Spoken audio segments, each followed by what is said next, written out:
Station. This is Game Night with Josh Hennig on 97.3 ESPN and the free mobile app. Now, live from the Matt Black Kia Studios. What a move! Here's Josh Hennig. Hump Wednesday edition of Game Night on 97.3 ESPN. Yes, Josh Hennig back with you live in the Matt Black Kia Studios. As always, you can join the conversation at 609-403-0973. Of course, priority messaging through the DMs on the 97.3 ESPN mobile app. Yes, you could DM the Sports Bash with Mike Gill, Game Night with Josh Hennig, all through the 97.3 ESPN mobile app. Thanks to First Bank of Sea City. Sixers basketball tonight at 7 p.m. Sixers and Wizards tonight. Dave Weinberg joins us for the edition of Weinberg Wednesday coming up at 6:20. So we will get into a bunch of different things here on 97.3 ESPN. Obviously, we're still dealing with the aftermath of the Brian Flores lawsuit.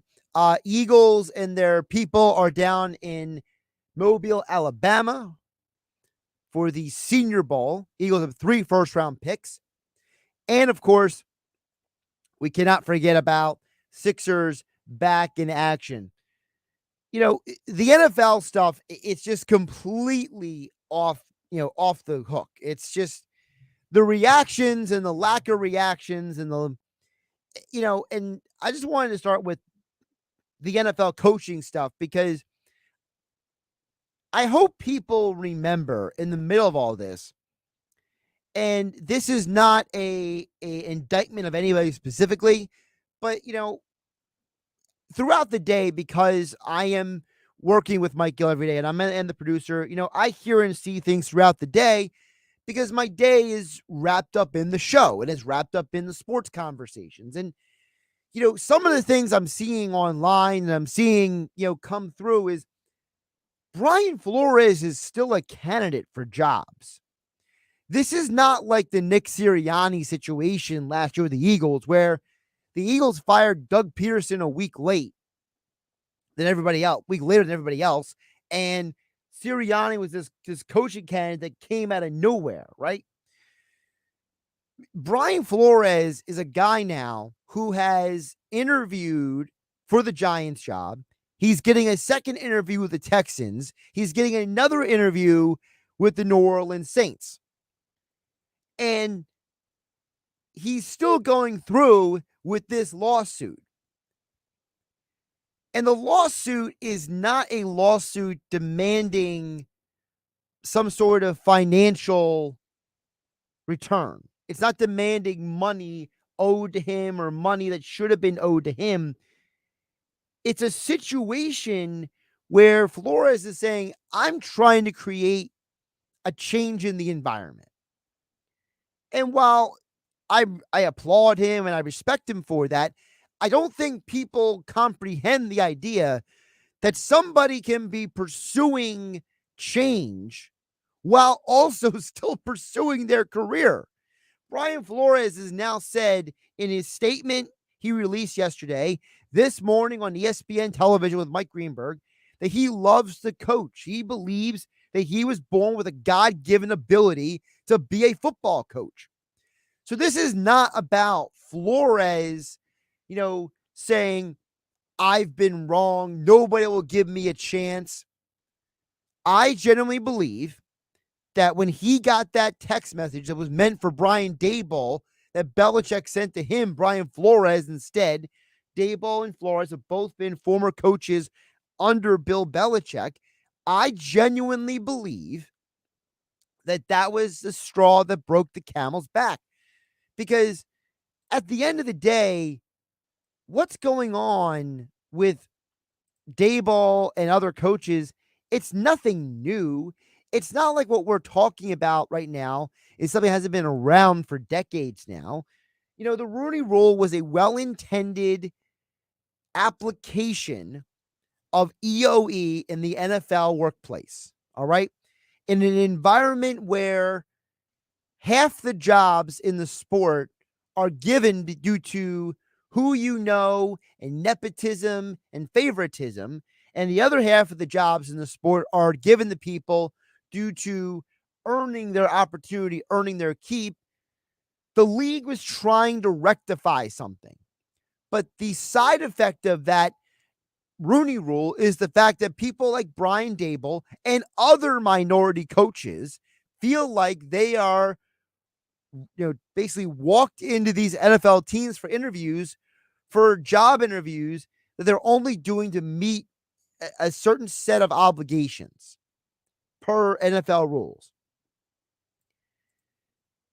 I'm not going to sit here and say that this is 100% the case, but when Jeff Kerr brought this up on the Sports Bash a little about 40 minutes ago, I got to say I was taken aback a little bit because I realized how true it was.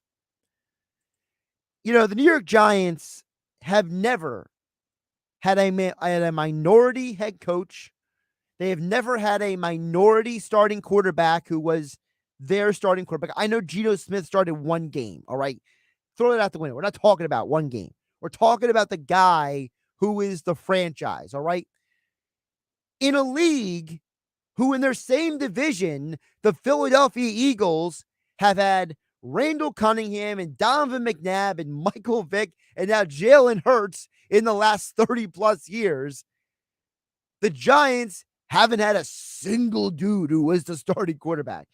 And I'm not insinuating that the Giants are racist or bigots or prejudiced, but I'm just saying it's a symbolic example of the problem that, sometimes people don't want to accept that the optics of something, that perception becomes reality. It becomes a self-fulfilling prophecy. It's something where if the perception is that you don't give certain people opportunities and then you continue to not give those people opportunities, you know what happens?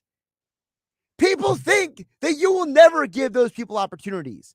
And then people will assume, why should I interview for this job? You're not giving me the job. And that's the road that the NFL has to figure out. Brian Flores said this morning that the league is at a crossroads. To me, that crossroads in part is that. People have to decide, am I willing to take this job interview knowing I might not get the job, or I might end up taking a job that's a bad situation that'll tarnish my reputation. Here in the studio right now, I have Hugh Jackson over my shoulder. And Hugh Jackson had jobs in Cleveland and with the Raiders when they were in Oakland. Both situations were untenable, very bizarre, haphazard, no-win situations. I have no idea, and neither do you watching out there, if Hugh Jackson is a good or bad NFL coach. I have no idea. But he had two jobs that were no-win situations. And that'll always be held over his head that he is a losing football coach because he was in two losing situations.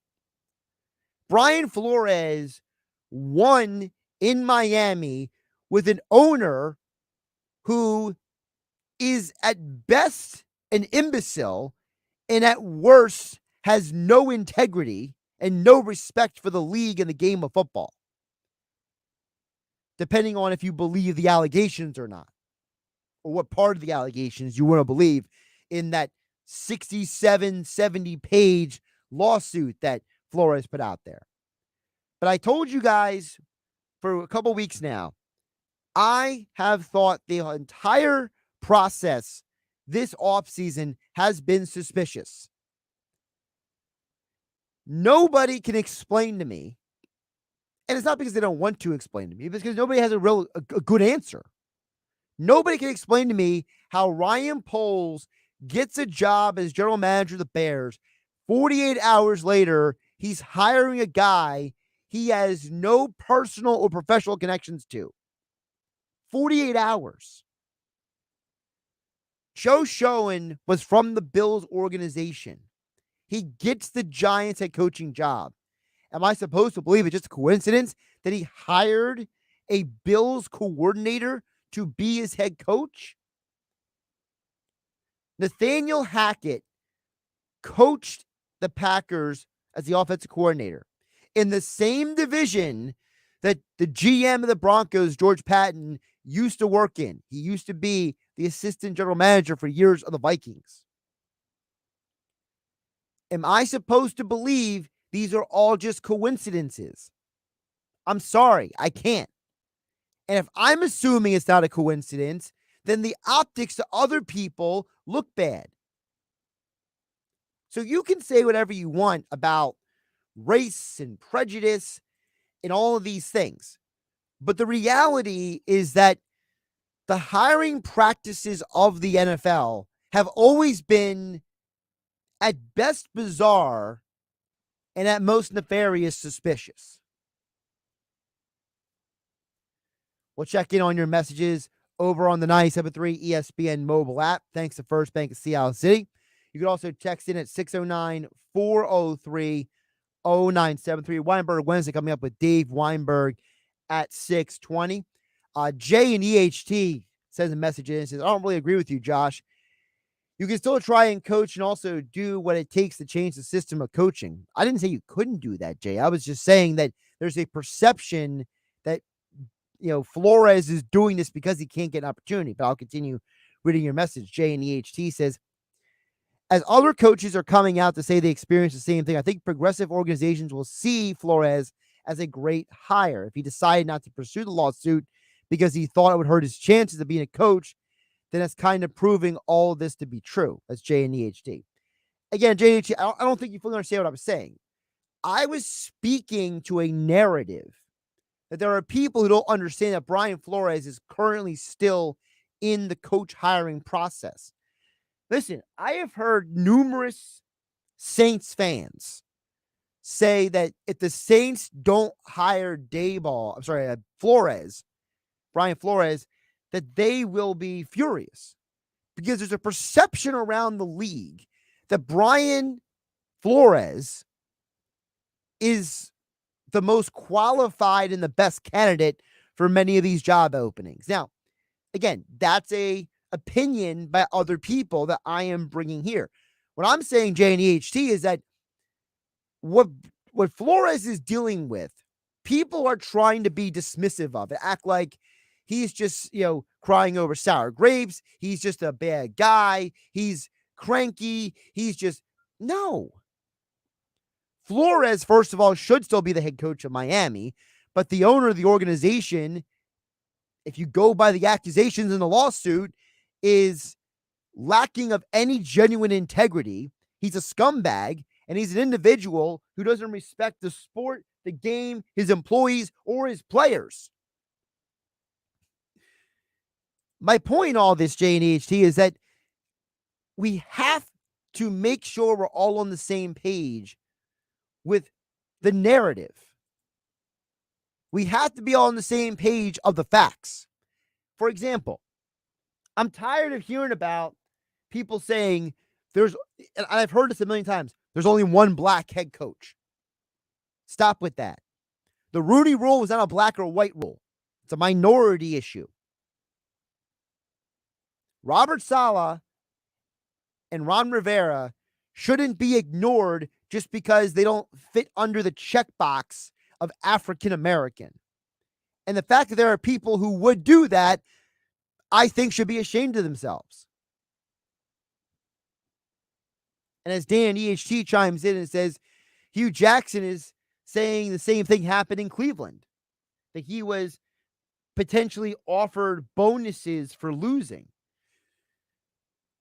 The problem with the Cleveland situation, the problem with the Miami situation is it's hard to say they're apples to apples because Cleveland, until recently, has been a dumpster fire. We have Andy McNamara from Sportsnet on every week. He's a diehard Browns fan. He will tell you they've been through coaches and head quarterbacks and general managers like a revolving door for years. The lack of stability in that organization is well known. So, was Hugh Jackson really coaching to lose? Was his organization wanting them to lose? Or was the organization giving him a poor roster, and that's why they were losing? It's not one and the same as the Dolphins that have talent. They have players. Xavier Howard is one of the best corners in the NFL.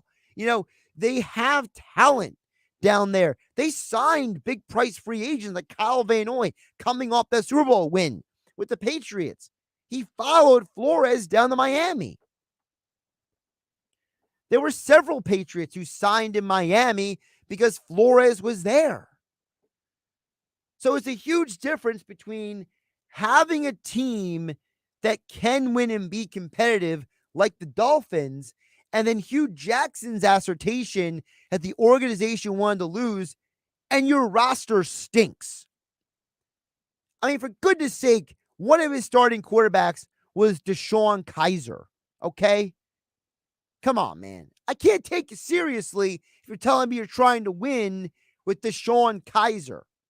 Jackson was trying to win because he knew his job was on the line every time he walked onto that football field on the sideline. But you can't tell me the organization was serious about winning. So, to me, the Browns and the Dolphins situations, they're not one and the same. They're not equal. One organization is putting a team on the field that's not a winning team. The other organization is putting talent on the field, but wanting their coach to tank for a better draft pick. And it didn't even matter because you still blew the pick. You could have had Justin Herbert, and you picked Tua, and now you're in quarterback purgatory. You're in organization purgatory without a head coach, with a quarterback people have questions about, an owner who looks like an idiot, and a GM who looks like he's up creek without a paddle.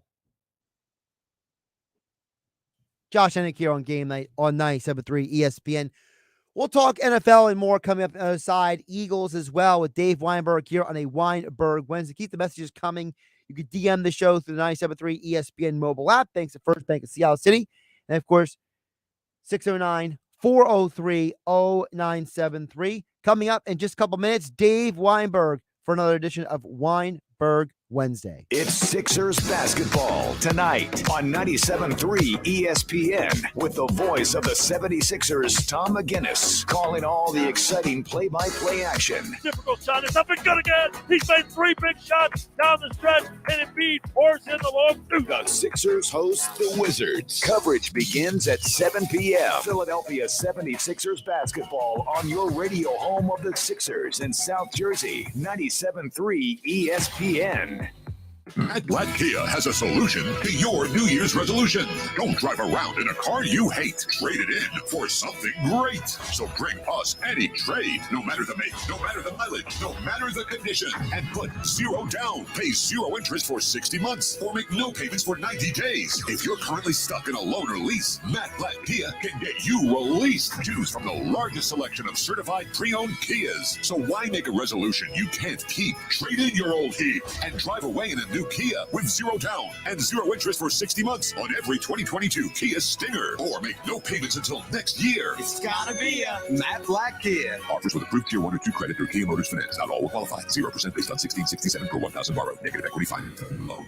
Taxes, title, license. Offers don't combine. Call 877-289-6670 or go to mattblattkianj.com for complete details. Expires 2/6/2022. Matt Blatt Kia. 6211 Black Horse Pike, Egg Harbor Township, and now on Route 37 in Toms River.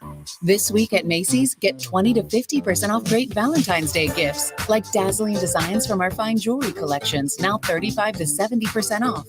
Find incredible sapphire, ruby, aquamarine, and amethyst jewelry specials from Effie, 65% off.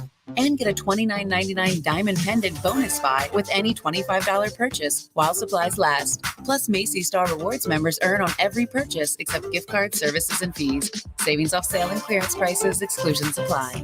Some people are easily moved. Wasn't that just the saddest movie ever?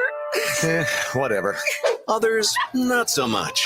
Oh, look at the puppies! Just dogs, but smaller, so what? But even those who aren't easily moved. Look, your long-lost brother's been found! Oh, hi, Mike. Can be moved by us. Yeah, We're that good. Use Clark's Moving and Storage in Rio Grande for your next local or long-distance move. Visit Clark's Moving and Storage online at clarksmoving.net. You're listening to Game Night with Josh Hennig on 97.3 ESPN and the free mobile app. Josh Hennig back here on Game Night. You can keep messaging the show through the 97.3 ESPN mobile app. Thanks to First Bank of Sea Isle City. 609-403-0973 is the text board. Right now, we're going to do a few different things. He joins us each and every week, Dave Weinberg. Check out all of his extra point columns over at 973ESPN.com. And he joins us right now on Game Night on 97.3 ESPN. Dave, how you doing today? Doing well, Josh. How are you? I'm doing pretty good. Obviously, I feel like the sports world never sleeps at this point with all the crazy news that comes in and out of the cycle constantly. Before I get to the Eagles stuff with you, I just wanted to touch on with you. You know, Dave, you covered the NFL since the 1990s. You know, you've seen a lot coming around the league. And I got to say that the Brian Flores lawsuit to me is less surprising than some of what's contained in it.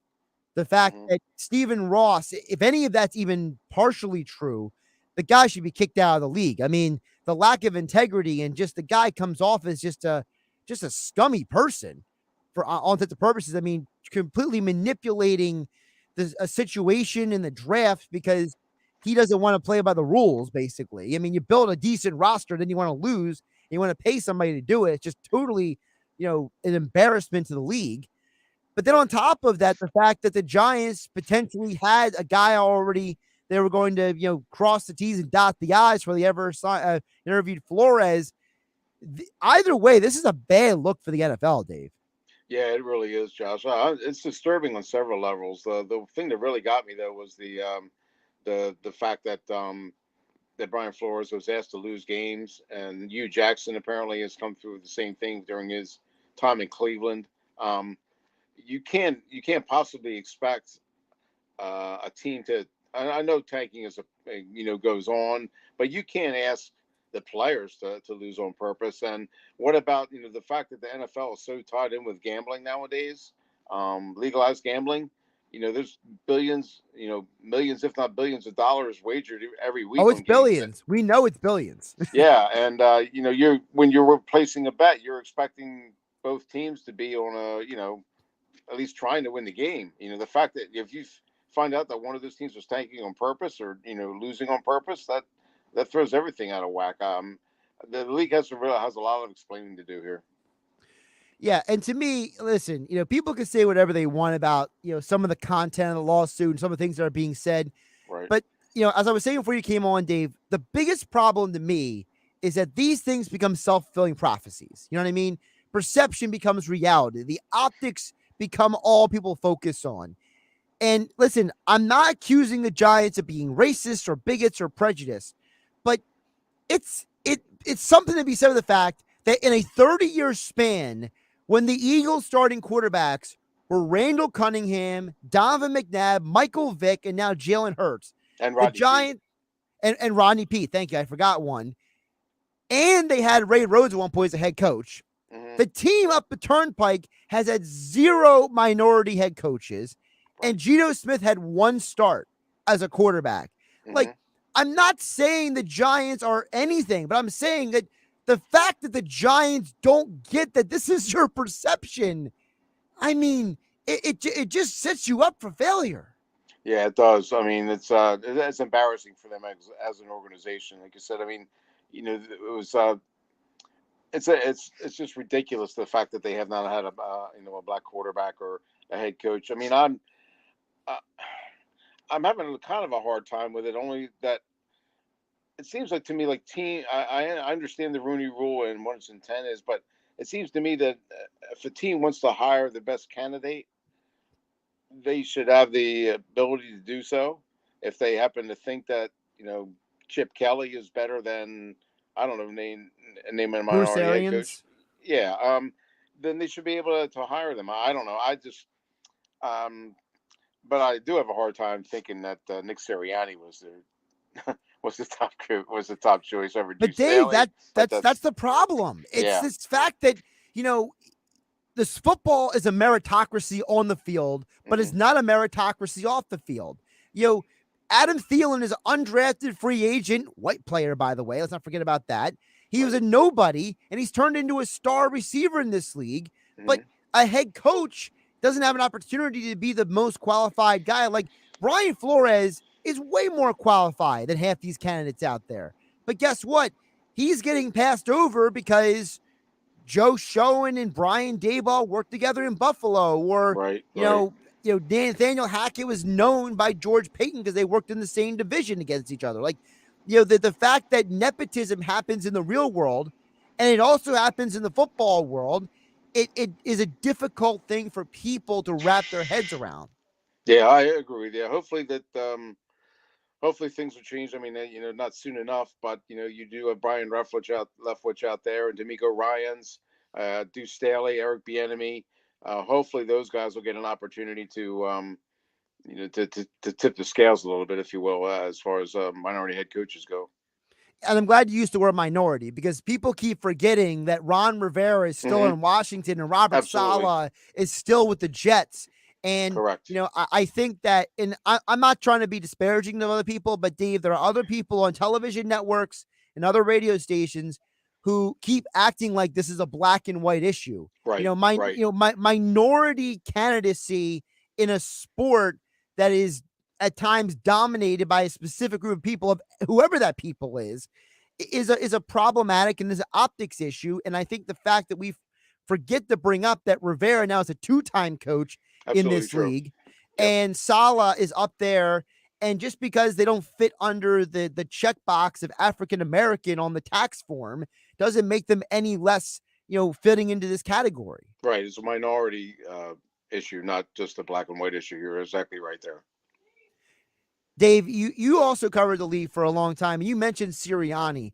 To me, I just am uncomfortable with his entire process of head coaching hires for the last couple of years. You mentioned Sirianni last year. I mean, Ryan Poles got hired to be the GM of the Bears.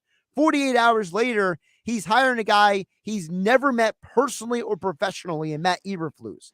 You know what I mean? Like, to me, this entire cycle, and last year too, like you mentioned with Sirianni and the Eagles, it feels like it's a little slimy, is it not? Unfortunately, it always seems to be that way. I don't know. I don't know how you correct it, or it just seems like there's so many backdoor deals that are made, or like you said, there's the so-called good old boys network. So and so worked with so and so back in the day, so they've had an arrangement. And if I ever get a general GM job or something, or if I get a head coaching job, I'm bringing you in as my offensive coordinator, that kind of thing. I don't know how you get around it, but it's a real problem in the NFL. It really is.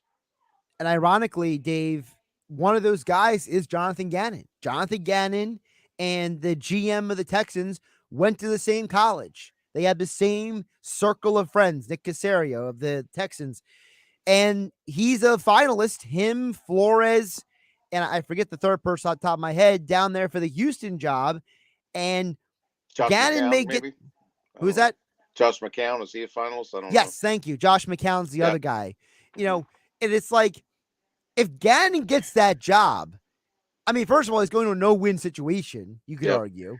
And second of all, the Eagles, for the second straight year, is looking for a defensive coordinator. Right. That's true, too. Yep. That won't do the Eagles any favors. You have will it? Well, yeah, that's true. That's true. Yeah, Jonathan Gannon really didn't win over a whole lot of people, but I guess there is something to be said for consistency, though. If you want to establish that with your organization and your franchise, then you want to keep the guys if you can. But then you can't stop a guy wanting to take a higher position with another team. I don't see the big whoop, if you will, about him. I don't know where he gets. I understand he interviews very well, big deal. But if you're going to tell me that he's more qualified than Doug Peterson, sorry, I'm not buying that at all. Well, listen, I told you this before, if I'm Doug, I'm I'm going to be picky about where I go. Like Yeah, the Jacksonville and New Orleans jobs are still there. I'd Right. rather have those jobs than some of these other jobs. That's for sure. Yeah, I mean, I think he's a perfect fit for Jacksonville. Although so is Byron Leftwich. Byron Leftwich haven't played there for the Jaguars. But yeah, he's got so much experience with developing quarterbacks and played the game himself for so long. Well, Miami might be a pretty big hire for. I mean, good job for him too, considering he was with the Dolphins for a number of years as well. Very good friends with Bob Greasy and with Dan Marino, especially. So yeah, that might be a a stop for him also. But you're right. He does. The good thing about Doug is he doesn't have to like take the first job out there. He can just pick and choose what the best situation for him. Dave Weinberg joining us for this edition of Weinberg Wednesday here on Game Night on 97.3 ESPN at Dave Weinberg 19 on Twitter. He catches Extra Point columns over at 97.3 ESPN.com. Speaking of Peterson, Dave, one of the things I want to ask you about is there's speculation out there. Obviously, it's not substantiated because Doug himself hasn't explicitly said this, but there's speculation out there that Doug is not interested in being a coordinator again and only wants to be a head coach. What is your reaction to that? Why would he want to take a step back to work for someone? No, I'm with him 100%. Get another shot at a head coaching job or something, and then maybe if that doesn't work out, then you could consider a coordinator. I mean, Chip Kelly got hired by the 49ers for goodness sake, after getting fired. Ray Rose went from the Eagles to Green Bay. I just think he definitely deserves another shot at being a head coach. He shouldn't have lost the job that he had, first off. But yeah, I can understand why he wouldn't want to go back to be a coordinator. And speaking of Miami, I mean, he was very good friends with Dan Marino. Speaking of the good old boys network, I guess.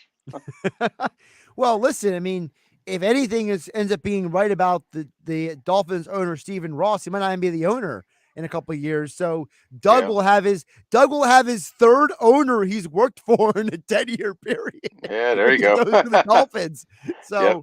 I mean, how ironic would that be? Because listen, I can tell you one thing is if a new owner comes in there to Miami and Doug Peterson's his head coach, I would fire the GM before I fire Doug. Oh, because the GM, Chris Greer, has made some strange decisions Mhm. down there the last few years. Whereas I'm looking like this guy's won a Super Bowl and this guy drafted Tua instead of Herbert. Yep. Exactly right. And listen, I'm not saying that Peterson can't make Tua into something. For all I know, he could be to Tua what Sean Payton was to Drew Brees, for all I know.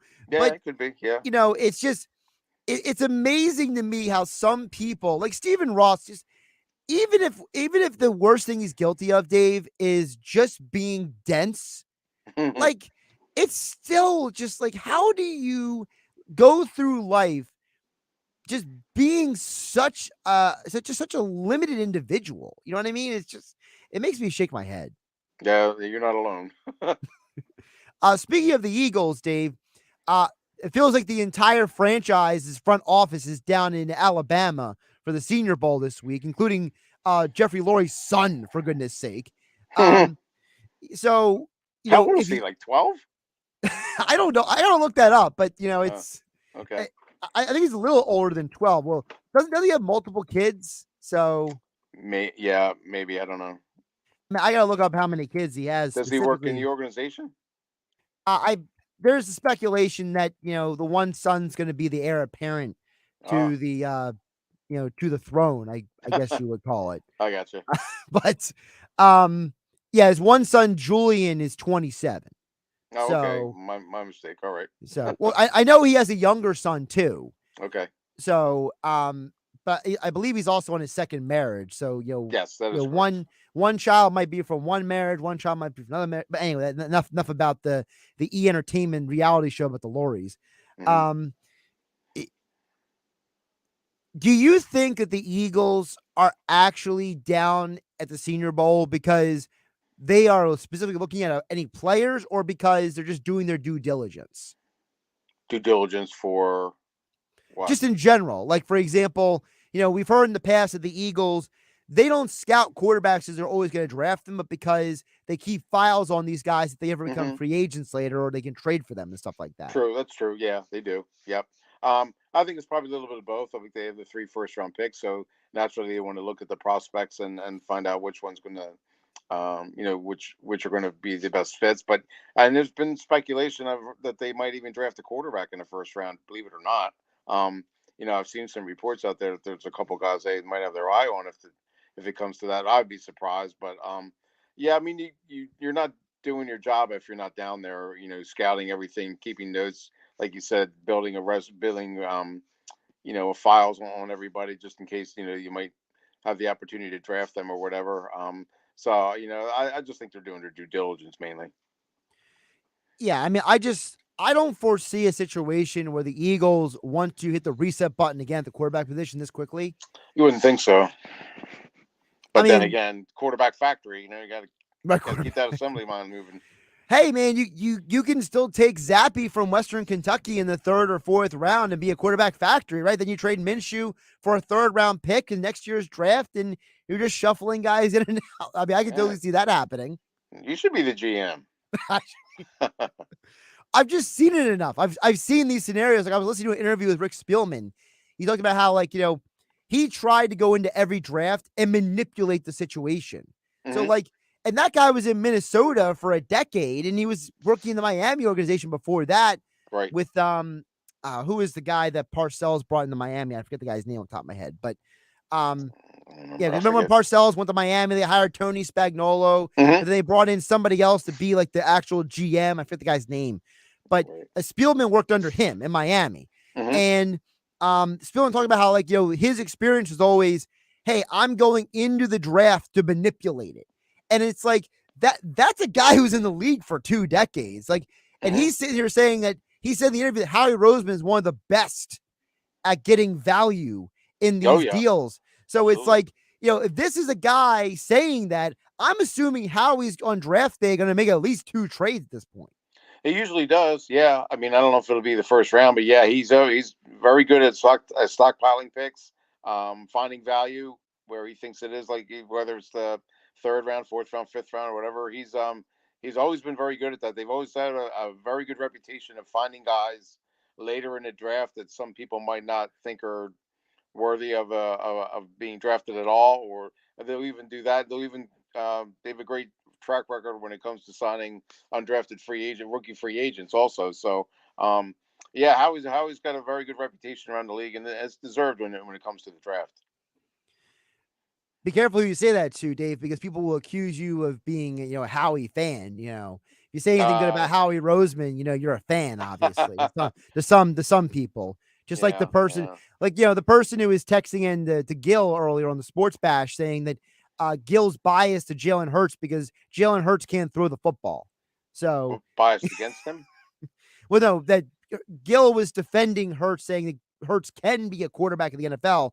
The texter was saying because he was defending him, he's a Hurts fan, because the texter was saying it's obvious that Hurts can't throw a football accurately. Okay. Yeah, so apparently if you Alabama and Oklahoma and the NFL then, huh? Yeah. Well, listen, if you say anything good about anybody that people don't like, you're obviously a fan of them. So that's true. That's true. Yep. I learned that a long time ago. Dave, before I let you go, this weekend we had the Pro Bowl, which pretty much nobody cares about anymore. Not a little bit. But next week is Super Bowl, and we have one team that people thought was going to be there in the Rams, and another team that nobody thought was going to be there in the Bengals. Correct. So, early look ahead, what are your thoughts on this matchup? They have a hard act to beat, given the last 2 weekends as far as playoff football go. They were the most exciting ones I've seen, and my early impressions, I think this might be the Bengals' year. I just think there might be a team of destiny. It's been so long since they've been able to get to this point, and I think the Rams are favoring their home, which is kind of a big deal. But I got a feeling Cincinnati is going to come through. Wow. Well, listen, you have a week to change your mind. All right. What do you think? Right now I think Rams. I think the Bengals offensive line can't block you and me. Okay. So, gotcha. That's been the case for the whole playoffs, right? Sure, but still, Burrow got sacked 9 times versus Tennessee, and I'm I think it's fair to say that Aaron Donald and Von Miller are better than anybody on the Titans D-line. Yeah, that's true. So, I like the Bengals. I think they're fun to watch. At this second, I don't see a path to victory because I just think the Rams are going to make it ugly. Oh, okay. Oh, interesting. All right. I'll disagree with you, but that's okay. I could probably change my mind in a week. Maybe you can change yours too. Well, listen, maybe by the next time we talk next week, we'll flip. There you go. I'll be on the one side. You'll be. You are. At least on the video picture I see, it looks like you're wearing orange. So maybe that's why you're going Bengals as well. I mean, you're sticking with a pattern here. No, it was just clean. I just got it out of the drawer. Gotcha. Dave Weinberg at Dave Weinberg 19 on Twitter. Check out his extra point columns over at 97.3ESPN.com. He joins us every Wednesday for a Weinberg Wednesday here on Game Night on 97.3 ESPN. Dave, always appreciate you coming on. Talk to you soon. Thanks, Josh. I appreciate it as always. Take care. Josh Hennig here on Game Night on 97.3 ESPN. We have more messages that came in. So we got Hal over in Delaware. We got AJ in Millville. Your guys' messages on the other side. 97.3 ESPN mobile app priority direct messaging. Thanks to First Bank of Seattle City. Text board is 609-403-0973. I am Josh Hennig at Josh Hennig on Twitter. And this is Game Night. Tomorrow on the NBA on ESPN Radio. Make it 3 in a row for Reggie Jackson. It's the battle for Los Angeles when Anthony Davis and the Lakers go head-to-head with the Clippers. On the inline, he hit it. Davis clutched, leaned back, and knocked down a dagger. The Lakers and Clippers. Coverage begins tomorrow at 9:30 Eastern on ESPN Radio. It's the NBA on 97.3 ESPN, your exclusive home for the NBA Finals. Matt Blatt Nissan is looking to shed excess weight this new year, like $5,000. Yep, $5,000 off MSRP on every 2021 Nissan Titan Pro 4X. Oh yeah, it's on at Matt Blatt Nissan. Matt Blatt Nissan needs to move trucks. Every loaded 2021 4x4 Nissan Titan Pro 4X, $5,000 off MSRP. Plus, AJ the Trade Man wants to buy your vehicle today. Get cash on the spot or trade it in and drive a brand new 2021 Nissan Kicks SV. Just $299 per month lease. Or 2022 Nissan Sentra S. Just $249 per month lease with 0 security deposit and drive away with peace of mind. Because only Matt Blatt Nissan has a 4-day love it or leave it return policy. So stop what you're doing and get $5,000 off new Nissans. Only at MattBlattNissan.com. Negative equity will be refinanced with the new vehicle. 36 months, 10,000 mile per year lease plus tax and $479 fee. Offers can't be combined. MSRP $60,140. VIN and N532176. Call 877-289-6670 or go to MattBlattNissan.com for complete details. Offer ends 2/5/2022. It's on at Matt Blatt Nissan on the Black Horse Pike. Egg Harbor Township. Yes, I'm so sorry about the wait, ma'am. I'll be with you shortly. Carrie, how many appointments did we book at 2:30? Jin's physical therapy clinic is pretty stretched.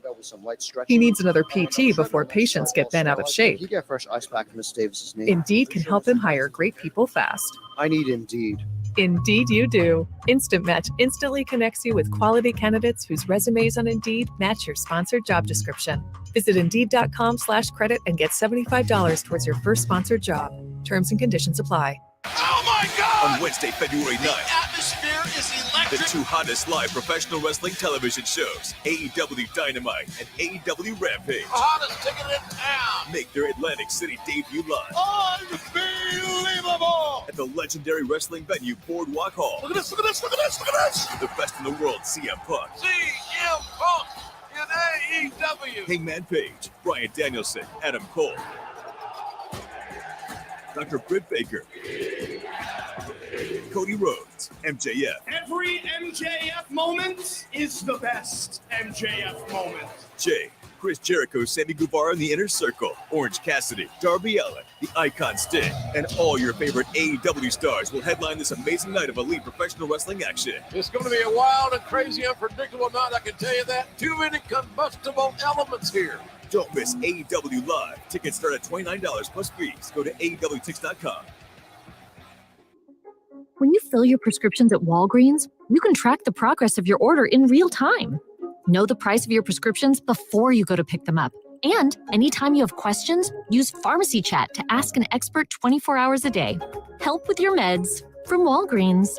Side effects may include breathing a little easier because your prescription stress melted away.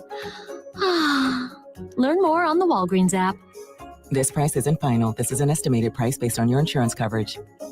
Now, more Game Night with Josh Hennig on 97.3 ESPN and the free mobile app. Sixers basketball tonight at 7 p.m. taking on the Wizards. You can hear all the action right here on 97.3 ESPN.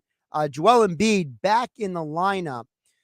Before we get back to your messages, Hal in Delaware, AJ in Millville, and more, I was rereading some of the transcript of what Hugh Jackson was saying on SportsCenter, and I just heard Robert Griffin III, who played for Hugh Jackson in 2016, his reaction, and I tend to have the same opinion of RG3. You know, it seemed like Hugh was not fully sure of what he was saying 100%. Because if you read the transcript of what he actually said by other people who cover the Browns online, you know, part of what he's saying in his statement on SportsCenter, Hugh Jackson, was that there was a 4-year plan that was crafted and it had nothing to do with winning. It had to do with aggregate rankings, being the youngest team, having so many draft picks. And Chris Mortensen just said on SportsCenter that situation was an analytics approach, not a traditional football approach, until they brought in John Dorsey, and that's when he started changing some things around. And, you know, Jackson talked about on SportsCenter that there was no talk about winning and losing until year 3 and 4. That should have told you right there something wasn't correct. And I still couldn't understand it until the team had actually done it. So it really seems like that, you know, the situation in Cleveland is very different than what happened in Miami. Like I said, the situation in Miami was when Flores went down there were former Patriot players who followed him there. So it wasn't like Flores walked in with the same kind of roster that Hugh Jackson was given the youngest team in the NFL. RG3 just said on SportsCenter that they were a team that cut a lot of veterans, okay? And when the Dolphins instead went 5-11, 5 of those games were won with Ryan Fitzpatrick at quarterback. You don't sign a 37-year-old quarterback if you're at least not attempting to win football games. And until he went down, he was having a solid year. 35,000 passing yards, 20 touchdowns, only 13 interceptions. But you listen to some of the names on this roster and you realize that they weren't trying to overtly lose. The Browns were trying to overtly lose. Don't forget that 2019 Dolphins team beat the Eagles 37-31. So they were trying to win football games. They had talent on the roster. You know, you look at some of the guys who left New England and went with Flores to Miami, you know, guys like Kyle Van Noy, guys like Eric Rowe from New England going down there. You know, they had talent on the roster like Christian Wilkins. It wasn't like they were down there purposely trying to tank. So for Stephen Ross to turn around and say, you need to go out there and lose, I mean, that's just a bad look. The Browns put a losing team on the field. The Dolphins didn't for 3 years. And for the owner to have that much angst and that many issues with this guy down there, it's very confusing, especially considering 2020 spent a lot of money in free agency. A lot of money. You know, don't forget they spent all the money on Byron Jones. They spent all that money to bring in, you know, all these different players down there. So, you know, the situation in Cleveland and Miami is extremely different. And I think what happened to Hugh Jackson is just different than what happened to Brian Flores. If all being fair. Hal in Delaware sends a message into the 97.3 ESPN mobile app. Thanks to First Bank of Seattle City. Hal says, I'm sure this idea has been talked about before. The NFL should give the top team that did not make the playoffs the number 1 pick. That way, you work your way down to the worst team at 14, and then the playoff teams in order after that. Maybe they could solve the problem of potential tanking. Yeah, that's been discussed, Hal, when it comes to the NBA as well. The problem with being the team that gets that pick is that you're going to have to change the entire dynamic of the league. Because the league right now, between how the salary cap is structured, between limiting how much guys can get paid with the top picks in the draft, there's so many variables that go into franchise tags and transition tags. The league built is right now to have as much parity as possible. And part of the reason why you give the worst teams the top picks is because you're giving them a chance at the best players to quickly turn around, because the NFL wants every team to be competitive as much as possible.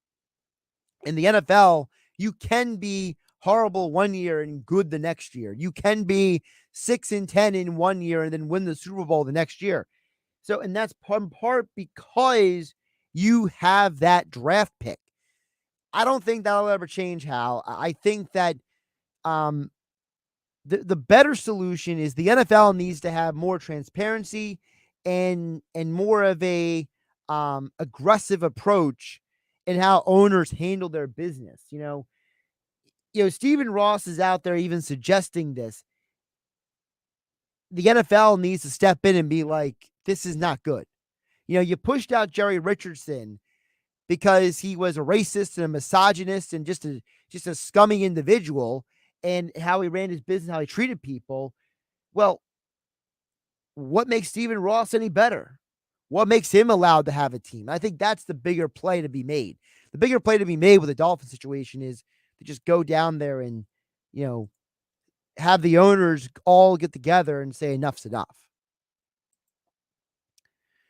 Over on the text board at 609-403-097, a couple of messages came in. By the way, AJ in Millville says, I agree with what you're saying and how you so eloquently worded it. I would hope more sports radio talks out in this way. How else can we expect change? That's AJ in Millville. Well, AJ, first of all, I appreciate you listening and I appreciate your kind words. You know, AJ, I think the thing that helps someone like me is that my background is not the traditional background when it comes to this medium. You know, I got started in radio, not in sports talk. So for me, you know, I was working in formats that were news talk, they were Christian radio, they were oldies music station radio.